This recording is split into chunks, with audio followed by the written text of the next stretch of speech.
Okay, so thanks everyone for sticking around.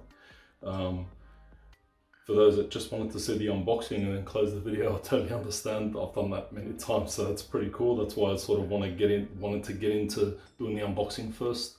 And then for those that are interested into why I chose this intake, why this particular one, how much I paid for it, where I got it from, I guess I'm about to tell you. So first, again, this is the Cobb Tuning SF cold air intake kit for the Mark 6 Golf GTI. I paid just under 750 Australian dollars. I don't believe you can get this anywhere in Australia off the shelf. I don't believe anyone stocks it in Australia. From the research that I did, I bought it from a place called Car Mods Australia. So when I say place, they're an online store. They're Australian based, and I believe they have their own sort of stock, and they also, I think, drop ship.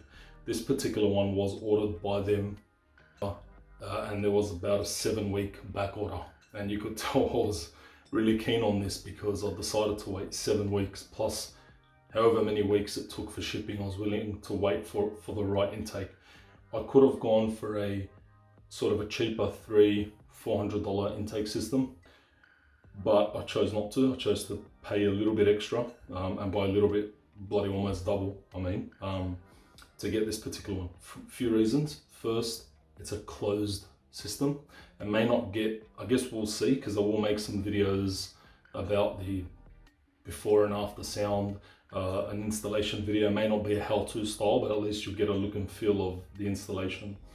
So I guess we'll see if it sounds any less than the open box cold air intake systems, but I wanted it closed, and the reason is I do believe that an open cold air intake system is what we call in Australia a defect, so it's pretty much illegal to have a open cold air intake system. So I decided to go with the closed one. I didn't want any trouble. I'm a guy that enjoys modifications and cars, but I'm not interested in paying fines and sort of getting defect notices, which is pretty much basically in Australia. For those that aren't in Australia, defect notice is sort of a label that the police officer puts on your car, and you've got X amount of days to fix, depending on how bad the illegal modification is or how illegal the modification is. You have X amount of days to sort of rectify it, and you potentially pay a fine. And then I just have to go back to square one and put on the stock intake. So I would have lost money on the fine, lost money on buying the new intake. I'm like, you know what? Do it once, do it properly. Get the closed one. That's one reason. The other one, even though that's, I guess, not the most important reason, but it's nice to have something that looks pretty cool. And probably the third most important reason is, again, from the research that I've done, durability. And most of you may disagree with this, because I know there's a lot of great cold air intake systems that a lot of people swear by, like the Volant cold air intake system, which isn't metal. But I guess for me, I always associate durability with metal over the other sort of materials that are used for cold air intake. I don't want to sort of insult anybody by calling them plastic, but I'm only going to say plastic because I don't know what the hell they're made of. So poly is something, who knows, but I wanted to go with the metal one because in theory it's more durable, and yeah, it'll last longer. So they're the reasons why I went with this cold air intake system. I should say probably more important than, yeah, look, I think I'll backtrack on that. I think more importantly the legality, I'll say that, and then durability, and then third would be the looks, the aesthetics.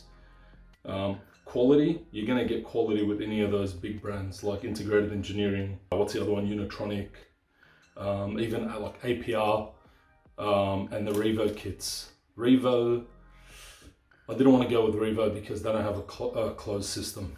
And APR, I just feel like, personally, a lot of you guys may disagree, but I feel like it's a waste of money because, I mean, they call their kit stage 1 and stage 2.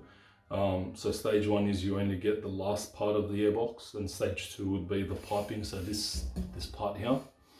I don't know, I think it's too expensive and it looks restrictive, and also doesn't look very durable. Again, this is a personal preference. I could be wrong. It could be more durable than this, I don't know. But just based on the research that I've done, it just doesn't look as durable, doesn't look as nice. And I guess APR, for the most part, it's probably very frowned upon to put an APR part in your car when you want to get a Revo tune. And this is the reason why I've got this cold intake kit. This is 2 of 2 parts, or 2 of 2 mods that I need to get my Stage 2 Revo tune done. And that's ultimately what I wanted to do, Stage 2 Revo tune. And I want to get that done at Euroworks, Euroworks in Castle Hill. I've already spoken to the workshop, and I've been waiting for this intake kit to arrive for such a long time. This was the first part I ordered, but it arrived now. I've already done my 3-inch dump pipe in my Golf. I probably should have recorded and documented that, but I didn't. This is the first video I made, but better late than never. So now that I've got both parts, one's already installed, I'll make another video installing this one. I'll do a sound test, and then probably in the next month or 2, I'll end up having a Stage 2 Revo tune. If you guys are interested in that sort of journey, or interested in those sort of videos, then yeah, there's more to come. So yeah, thanks a lot.